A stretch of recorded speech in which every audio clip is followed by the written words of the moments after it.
Hello! Gagawa tayo ngayon ng chili vinegar. So, mayroon tayo ditong bawang, luya, bell pepper, syempre, yung ating sili. O, yan. Sili yan. Mga sili yan.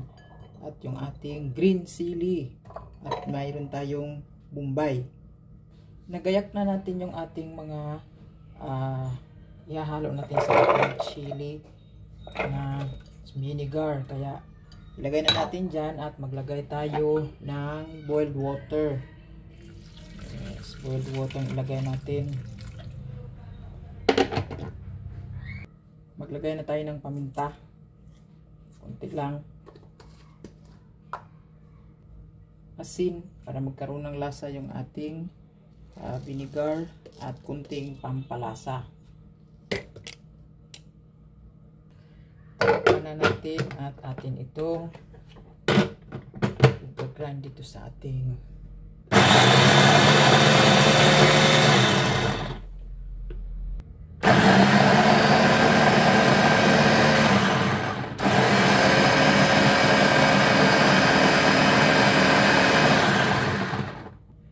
so okay na yung ating tanggalin na natin at isasalin na natin ito dito sa ating bote. Ito yung bote. Yung bote din ito ng suka. Dito ko na ilalagay. Tapos, haluan ko na lang ito ng suka. Mamaya.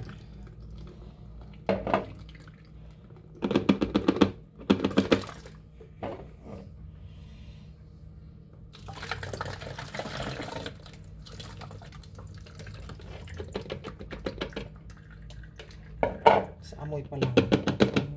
Manghang na manghang na. So, ito na siya. Haluan na lang natin ito ng suka. Ihalo mo na lang yung suka dyan para sa ating grabe. Kukulangin yata yung suka natin. Punuin na lang natin ito mamaya. See? Oh, tapos na. Meron na tayong sukang maanghang.